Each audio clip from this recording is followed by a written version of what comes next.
পরিবারে যে মানুষগুলো উচিত কথা বলে তাদেরকে ভালোবাসার মানুষ খুব কমই দেখতে পাওয়া যায়। একটা কথা কি বলো তো, সত্যি কথা আর উচিত কথা কিন্তু অনেকেরই কিন্তু হজম হয় না। তাই সত্যি কথা যারা বলে তারা কিন্তু বেশিরভাগ সময়ই মানুষের অপ্রিয় হয়ে যায়। আমার ক্ষেত্রে ঠিক সেই রকম। আমিও সত্যি কথা বলতে পছন্দ করি, যে কথাটা বলতে পছন্দ করি, আর সেই কারণেই হয়তো অনেকের অপছন্দ বা অপ্রিয়, এটাই বাস্তব। তুমি যত সত্যর পথে চলবে মানুষ কিন্তু ততই তোমাকে অপছন্দ করবে, আর আস্তে আস্তে ভালোবাসার লোকগুলো কম যাবে। কেন বলুন তো? সত্যি কথাটা বলতে না অনেকেরই বিরক্ত লাগে। তো যাই হোক, অনেক গল্প অনেক কথা হবে তোমাদের সাথে, তার আগে নিজের পরিচয়টা দিয়ে নেব। Hello everyone, good morning. আমি নমিতা। আমার আরও একটি নতুন ব্লগে তোমাদের অনেক অনেক স্বাগত। ঘড়ি কাটায় এখন সকাল ঠিক 5টা। বড়দের অনেক অনেক প্রণাম আর ছোটদের অনেক অনেক ভালোবাসা জানিয়ে আজকের ব্লগটি এখন থেকে স্টার্ট করছি। কাছে দূরেই যে যেখান থেকে আমার এই ব্লগটি দেখছো, আশা করছি তোমরা সবাই এই মুহূর্তে ভালো আছো আর অনেক সুস্থ আছো আর অনেক হ্যাপি আছো। তো চলো ব্লগটি একটু স্কিপ না করে প্রথম থেকে শেষ পর্যন্ত দেখতে থাকো। আশা করছি তোমাদের আজকে ব্লগটি একটু হলেও ভালো লাগবে। আর এই যে ঘুম থেকে উঠে দেখো প্রথমেই যেমন ঝাঁপ তোলা হয় রোজগার মতো, তো আমার ঝাঁপটা আগে তুলে নিলাম, কারণ ঝাঁপটা না তুলে না ঘরের ভেতরটা বেশ অন্ধকার হয়ে থাকে। আর এখন রোজ বৃষ্টি হচ্ছে না, রাতে করে না প্রচুর বৃষ্টি হচ্ছে, আর ঘরের মানে কি বলবো সমস্ত জায়গায় জল পড়ছে, এমনকি আমি যেখানে শুই খাটে ওরে সেখানটাতেও জল পড়ছে। তো যাই হোক, দেখো তোমাদের সাথে গল্প করতে করতে অনেক রকম কাজ ছাড়লাম। আর আজ না চারিদিকে একটু ঝোলটা একটু পরিষ্কার করে নিলাম, কারণ মানে মাকড়সার জাল একদিন দুদিন বাদে বাদে না ঝাড়লে না পুরো ঘরটাই ভর্তি করে দেয়।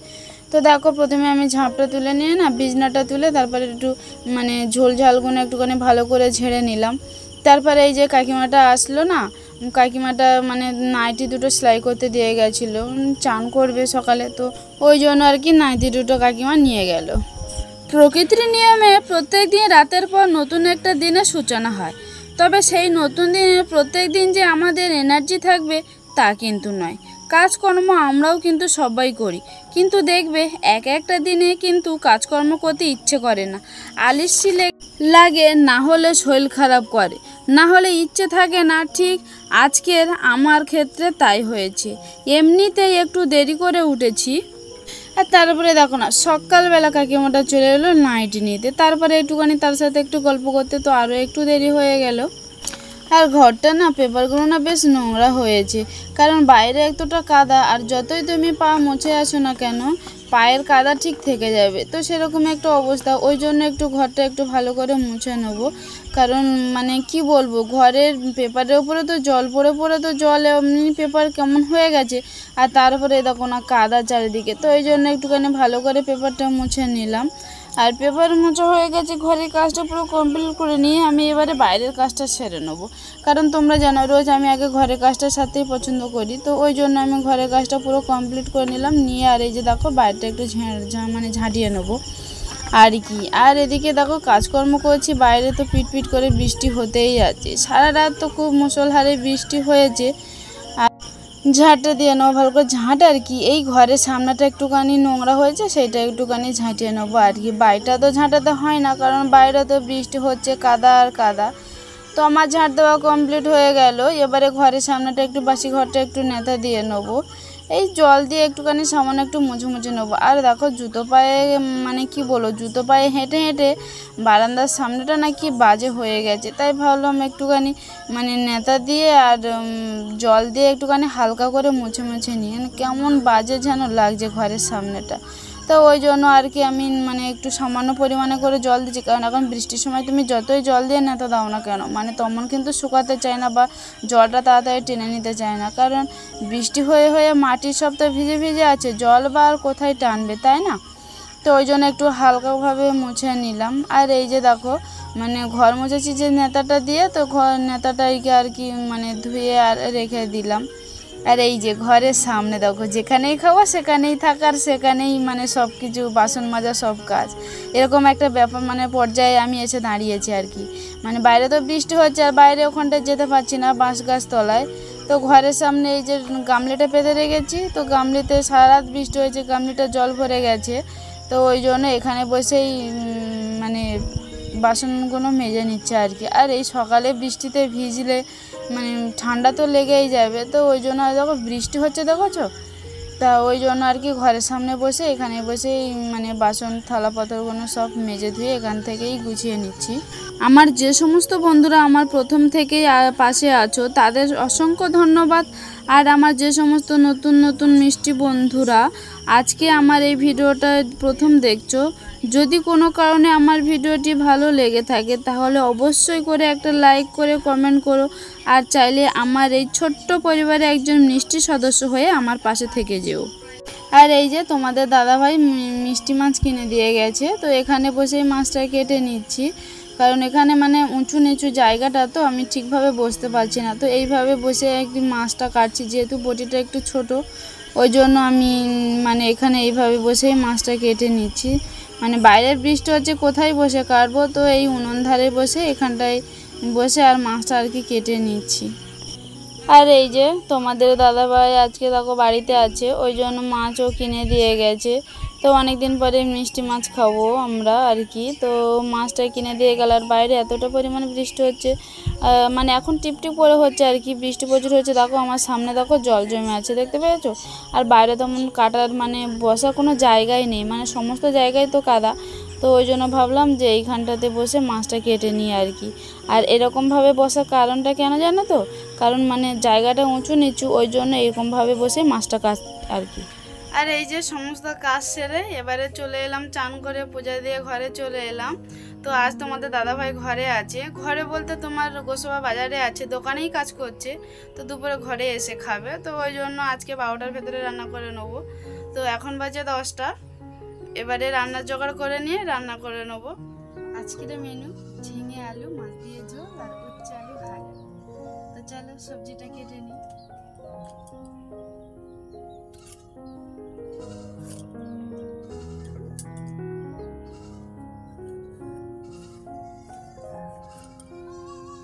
আর তোমাদের দাদা ভাই বাড়িতে থাকে না, সেইভাবে মাছটা কেনা হয় না, মানে এই আমাদের মানে গ্রাম দিয়ে যে ব্যাপারীগুলো যায় সেই ব্যাপারীরাই নোনা মাছ নিয়ে আসে, তেমন ভালো মাছ নিয়ে আসে না, তো টুকটাক এই নোনা মাছ কিনে খাওয়া হয়, মিষ্টি মাছ তেমন খাওয়া হয় না আর কি।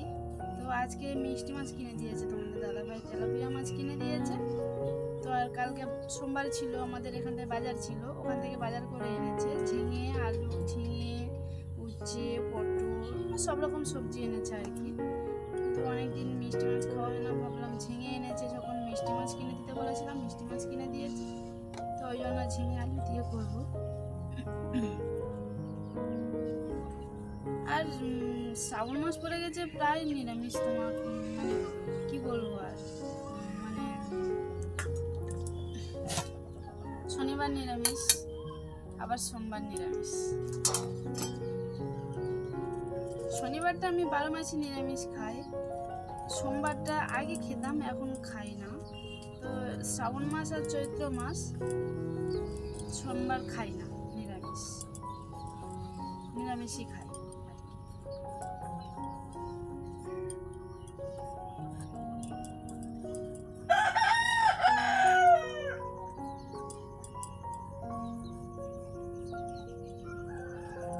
ঝিঙেগুলো দেখো একদম টাটকা, কি সুন্দর কচি।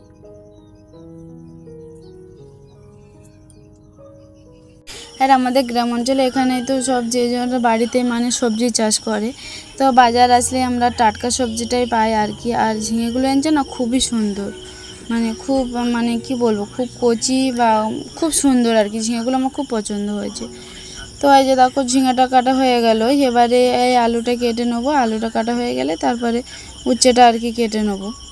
আমরা প্রত্যেক গৃহবধূরা আছি যারা আমাদের যেমনই সংসার হোক সেই সংসারটাকে কিন্তু গুছিয়ে গাছিয়ে পরিপাটি করে রাখতে পছন্দ করি। দেখা যায় কি আমাদের নিজেদের যতই কষ্ট হোক, সকাল থেকে রাত পর্যন্ত ভূতের খাটনি খেটে অক্লান্ত পরিশ্রম করে ওই পরিবারে অজানা মানুষগুলোকে খুশি রাখার চেষ্টা করি, সবসময় তাদের মন জয় করার চেষ্টা করি। এতে করে নিজের গুরুত্বটা কিন্তু আমরা হারিয়ে ফেলি। সত্যি কথা বলি, এতে করে আমরা ভুলে যাই যে সংসারে আমাদের মূল্য কেউ দেয় না, সবাই কিন্তু আমাদের কাজটাকেই ভালোবাসেন।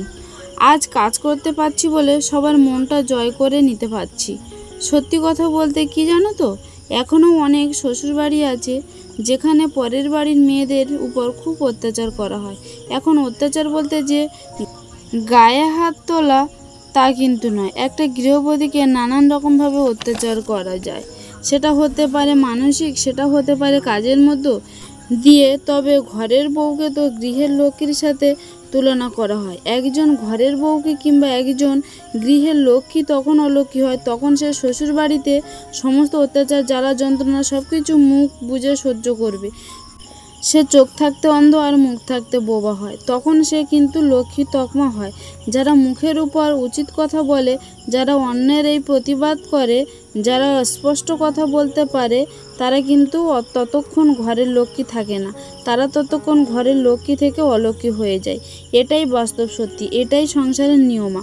তবে আমরা মেয়ে মানুষরা জানো তো সংসারের কাঙাল। এই সংসারটার প্রতি এতটা মায়া জালে আমরা আবদ্ধ হয়ে গেছি, আমাদের যত জ্বালা কষ্ট যতই হোক না কেন, সংসারে মায়া জালকে আর এই সংসারের কাজকর্ম ছেড়ে আমরা কিন্তু বেরোতেই পারবো না।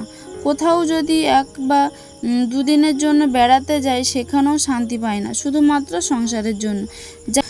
যাই হোক, তোমাদের সাথে গল্প করতে করতে দেখো এদিকে অনেক সংসারের কাজ সেরে ফেলেছি, ফাইনালি রান্না করতে চলে এলাম। আর এই যে দেখো প্রথমে মাছটাই ভেজে নেবো ভালো করে। তো মাছটা ভাজা হয়ে গেছে, এবার আমি প্রথমে উচ্ছে আলুটা ভেজে নেবো। কারণ মাছ ভাজার পরে মানে মাছের তরকারি যদি করে নিই তাহলে কড়াটা তো কেমন হয়ে যাবে, আর ভাজাটাও ভালো হবে না। কারণ কড়াটা ভালো রকমভাবে গরম হয়ে থাকলে ভাজাগুলো না করতে বেশ ভালো লাগে। তো ওই জন্য আর কি আমি প্রথমে উচ্ছে আলুটা ভেজে নেবো।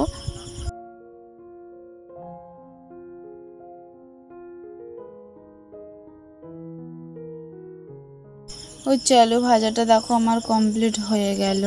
আর মানে মাছ ভাজতে ভাজতে উচ্ছে আলু ভাজাটা বসিয়ে দিয়েছি, আমার ওদিকে ভাতটা ফুটে উঠেছে। জড়া উনুনে এই একটা সুবিধা কি জানো তো, তোমার মানে দুটো তরকারি হতে হতে তোমার ভাতও হয়ে যাবে, কারণ ভাত একটু ফুট খায়। এটাই হচ্ছে জড়া, মানে তুমি দেরি হয়ে গেল, তুমি কেটে বেছে বুছে নিয়ে তুমি জড়া উনুনে রান্না বসিয়ে দেবে, তোমার আধা ঘন্টার ভেতরে রান্না তো কমপ্লিট হয়েই যাবে। তো আমার তো হয়ে যায়, মানে দুটো তরকারি একটা ভাত আধা ঘন্টার ভেতরে আমার ঠিক কমপ্লিট হয়ে যায়। তো অনেকে বলে আমাদের হয় না, আমরা পারি না, কিন্তু তারা কেমনভাবে রান্না করে আমি জানি না, আমারও তো হয়ে যায়। আর এই যে আমি উচ্ছে আলুটা মানে ভাজা হয়ে গেছে তুলে নিয়েছি, আর এই যে ঝিঙে আলুটা ফাইনালি বসিয়ে দেবো। তো দেখো আমি এখানে পেঁয়াজটা একটুখানি ভালো করে ভেজে নিয়ে আর মানে ঝিঙে আলুটা দিয়ে দেবো। আর এই যে ঝিঙে আলুটা দিয়ে দিলাম। আর পাতার জালে রান্না তো মানে কী হলো, কাঠের জালে হয় তো মানে কাঠ ধরিয়ে দিলাম, এবার মানে রান্নাটা নিজের মতো নিজে করতেই থাকলাম। কিন্তু এখানে তুমি মানে একটু অন্যমনস্ক হয়ে গেলেই তোমার উনুন মানে ওইভাবে নিভিয়ে থাকবে আর কি। আর এই যে প্রথমে সবজিটা একটুখানি দিয়ে দিলাম, দিয়ে একটুখানি ঢেকে একটু ভালো করে মানে জলটা তুলে নিলাম, নিয়ে মানে লবণ দিলে জল উঠে যায়, কিন্তু এখানে ঝিঙে দিয়েছি তো ঢেকে রাখলেই জলটা উঠে যায় আর কি। আর লবণ দিয়ে হলুদ দিয়ে একবারে একটু মানে মশলাটা ভালো করে গায়ে লাগিয়ে নিয়ে আর মানে আর একটু ঢেকে রেখে দেবো। যে মশলাটা দেখো চারিদিকে আমি ঝিঙে আলুটা না শুকনো লঙ্কা দেবো না, কেন জানো তো, মানে শুকনো লঙ্কা মানে এটা তো জিরে বাটা দিয়ে হালকা তরকারি করব, তো শুকনো লঙ্কা দিলে না কেমন একটা হয়ে থাকে, তো ওই জন্য আমি শুকনো লঙ্কা দিয়ে করব না, এটা কাঁচা লঙ্কা দিয়ে করব। আর এই যে দেখো মানে ভালো করে কষিয়ে নিয়ে আর জল দিয়ে দিলাম, জিরে বাটা দেবো আর কি। আর ওদিকে আমি মানে জল ঢেলে দিয়ে তরকারিতে আর ভাতটা আর কি ফ্যানটা ঝেড়ে নিলাম। আর এই যে আমার তরকারি প্রায় হয়ে এসছে, তো হয়ে আসার পথে আমি জিরেটা দিয়ে দিলাম। তো জিরেটা দিয়ে তরকারিটা ঢেকে একটু ফুটিয়ে নিয়ে তারপরে মাছটা আর কি দিয়ে দিলাম। মানে মাছটা তেলাপিয়া মাছ তো আগাম দিয়ে রাখলে কি হবে বলো তো, মানে মাছটা একটু বেশি সিদ্ধ হয়ে যাবে, খেতে তখন ভালো টেস্ট হবে না। তো ওই জন্য জিরে দিয়ে ফুটিয়ে নিয়ে লাস্টে মাছটা দিয়ে একটুখানি ফুটিয়ে নামিয়ে নিলাম। আর এই যে ফাইনালি আমার তরকারি হয়ে গেল। আর লাস্ট পজিশানে আমি কি করলাম বলো তো, মানে শাক সিদ্ধ বসিয়ে দিয়েছি, কুলপো শাকের পাতা সিদ্ধ বসিয়ে দিয়েছি। আর আমি যে ওই যে বলি আমি রান্না করে নিয়ে আমি কালি উনুন রাখি না, রান্না করে নিয়েই আমি কালি উনুনটা নেতা দিয়ে নিই, কারণ ও ভোরবেলা যায় ওই জন্য। এখন যেহেতু যায় না, একটু বেলা হয়ে যায়, তো ওই যে অভ্যাস হয়ে গেছে রান্না করে নিয়ে কালি উনুনটা রাখতে না কেমন যেন একটু হয়, তো ওই জন্য আমি মানে রান্না করে নিয়ে উনুনটা নেতা দিয়ে আর এই যে দেখো ডিশতলা পাথর মেজে নিচ্ছি আর কি। তো এখানে বসেই মানে কড়াটা, ডিশ থালা বলতে মানে কড়া ঢাকনা আর মশলা লাগার কৌটোটা আর খুন্তিটা, এই আর কি। তো এখানে বসেই মেজে নিচ্ছি। আজ মনে হয় বৃষ্টিটা আর থামবে না।